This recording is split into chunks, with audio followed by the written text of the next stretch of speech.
Outlander Recap, Don't Speak. History books fail to mention just how many sad adult men were wandering around in colonial America. It's all revolution and tossing tea into harbors and having rap battles about national debt, but not much about all the brooding going on. Fear not. Outlander has us covered in that regard. Listen, I'm not trying to belittle or make fun of the reasons the three sad boys are so sad in famous last words, but there did come a point in this episode when I desperately wanted War Nurse Claire to walk out and be like, give it a rest, we're all sad. As we all know, the English are great about all of that keep calm and carry on stuff. Unfortunately, Claire's been mostly sidelined this season even though she is literally keeping Fraser's Ridge alive with her DIY penicillin. But that rage is for me to take out on my TV by myself. So, what are the sad adult men sad about? Let's talk about it. It's been 3 months since the tragedies that befell the Frasers at the Battle of Alamance. Of course Jamie is still a complete mess over losing Murdoch, we all are. And Jocasta is at the Ridge to visit Murdoch's grave, he's still watching over Jamie, I am a human shell, and destroy all of us emotionally with a line so devastating I'm honestly mad at it. How careful we'd be if we kept which goodbyes were our last, she lovingly says to her nephew before leaving for River Run. Jamie's so deep in his sadness that he even asks Claire if there's a medicine he could take that would eat away at his grief. But there is not, there is only time. Jamie isn't the sad man we're most concerned about at the moment, though. That distinction goes to Roger. As many people surmised, and book readers knew, Roger survived his hanging at the hands of Governor Tryon, who wanted to make an example out of regulator prisoners, not knowing Roger was amongst them. The episode has a silent movie theme to tie into a flash to Oxford in 1969, when Roger and Bree would see silent movies and teach history classes about famous last words because our words define us. Every time Roger flashes back to that awful day at Alamance, it's done like a silent film. It seems wholly unnecessary and distracts from the intensity of what's being depicted, but sure. Let's go with a silent movie theme. 3 months after Claire saves Roger's life, Roger is physically fine, but he still hasn't spoken one word since it happened and is extremely withdrawn. Claire and Bree have an interesting conversation about shell shock. Claire knows it from her time in World II, Bree knows vets from Vietnam, since in neither of their times has the term PTSD started being used. But that's what is wrong with Roger, he's suffering from PTSD. And suffering a whole lot. He keeps replaying what happened over and over. In true Outlander loves to hammer home the trauma fashion, we have to watch his hanging repeatedly. I get that we're supposed to be inside Roger's pain, but wow, show once was more than enough. Everyone is worried about Roger, but none more than Bree, who has to watch her husband zombie it up day in and day out. She knows he has lost his voice, his gift, and now we know why Outlander had Roger singing so much this season. She tries to remind him that she, too, has been through something so unspeakable that she wanted to crawl into a hole and die. That sometimes she still does. But she knew she had to fight for her son and her husband and she needs Roger to do that for her. But she gets nothing out of him except for the one time he screams don't. When Jemmy almost touches a hot tea kettle. When Lord John Grey arrives with a sorry I hanged your son-in-law, my bad letter, and an astrolabe, for Jamie from Tryon, Bree doesn't care about the 5 acres of land the governor gifts her and Roger for his little whoopsie-daisy. She just wants her husband back. But wait. Who is this third sad man, you ask? Well, one day, while Jamie and Claire are out in the woods playing with Jimmy and just being the hottest grandparents you've ever seen, a wild boar jumps out of the brush.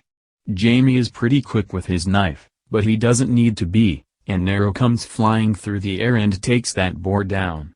You guys, young Ian is back.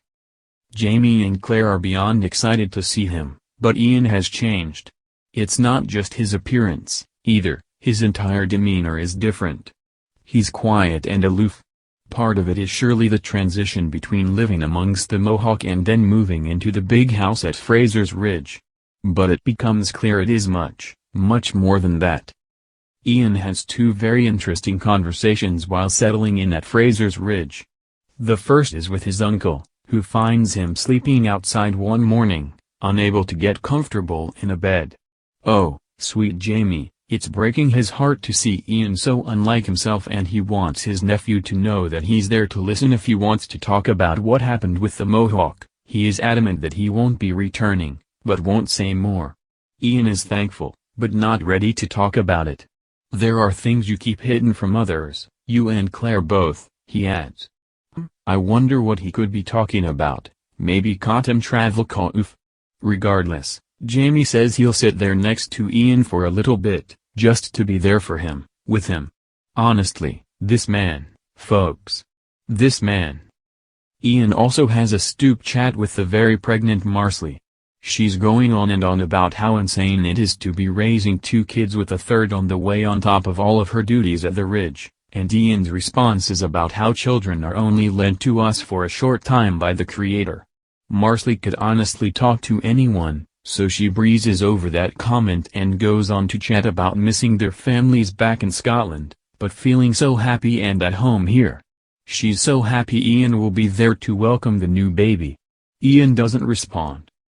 Anyhow, with a little prodding from both Jamie and Bree, Roger and Ian head out together to check out the land Tryon has given the Mackenzies of Fraser's Ridge. A real who this little surveying party is. Back at the homestead, things aren't great either. Claire's upset because she notices that her stash of water hemlock, a very poisonous herb, is missing. She tells Jamie that she's worried Roger has gone off on this surveying mission with no plans to return.